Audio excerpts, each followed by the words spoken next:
రేవంత్ సర్కార్ పై రైతు సంఘాలు సమరశంఖం పూరించాయి. వరంగల్ డిక్లరేషన్ పై రేవంత్ రెడ్డి ఇచ్చిన మాటను అమలు చేయాలని భారతీయ కిసాన్ సంఘ్ డిమాండ్ చేసింది. 2 లక్షల రూపాయల రుణమాఫీ ఏకకాలంలో చేస్తామన్న ముఖ్యమంత్రి ఇప్పుడు రైతులను ఇబ్బందులకు గురి చేస్తున్నారని మండిపడ్డారు.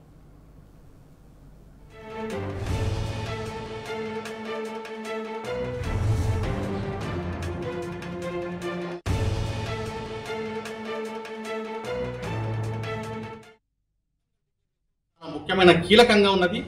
రైతు పూర్తి జీవితం వాటితో ముడిపడి ఉన్న పరిస్థితి ఈ రోజు నాడు ఉన్నది మనం. కాబట్టి తప్పనిసరిగా వారు చేసిన వరంగల్ డిక్లరేషన్ ఆ పేరు మీద ఏదైతే రైతులకు ఇచ్చిన మాట ఉందో తూచా తప్పకుండా బేషరత్గా వారు అమలు చేయాలని చెప్పి మేము భారతీయ కిసాన్ సంఘ్ తరఫున మేము డిమాండ్ చేస్తా ఉన్నాం. ఈ రోజు 2 లక్షల రూపాయల రుణమాఫీ ఏకకాలంలో అని చెప్పిన మాట ఎటువైంది? దాన్ని విచిత్రంగా కొరివి పెట్టి వారికి ఆదాయం గండిపడ్డ విషయము సర్వ సమాజానికి మొత్తం తెలుసు.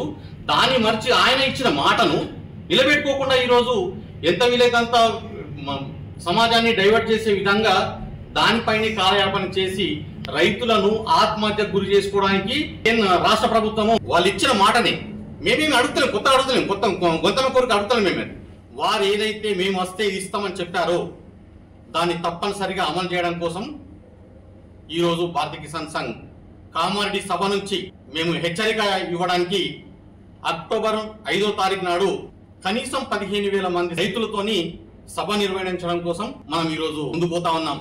జిఎస్టీ ఉదాహరణకు ముడి సరుకుల పైన జిఎస్టీ ఉంటుంది. వస్తువు తయారు చేసినాక మళ్ళీ వాళ్ళు జిఎస్టీ వేసి అమ్ముతా ఉంటారు. మేము కొన్న ట్రాక్టరు కల్టివేటరు తయారు చేసేటప్పుడు జిఎస్టీ పడుతుంది. మేము కట్టి తీసుకుంటాం జిఎస్టీ. మేము దాన్ని ఉత్పత్తి చేయాలంటే మేము వాడుకున్నప్పుడు మేము పండించే పంట మీద జిఎస్టీ రాదు. అది మేము కట్టి నష్టపోతున్నది. అది కాబట్టి బహుశా రెండు ప్రభుత్వాలు దాంట్లో భాగస్వామ్యం ఉంటాయి. కాబట్టి దీన్ని తప్పనిసరిగా దాని వాళ్ళు స్వీకరించి దీని మీద ఆలోచించాలి అని చెప్పి మా కిసాన్ సంఘ్ రైతుల తరఫున మేము డిమాండ్ చేస్తా ఉన్నాం.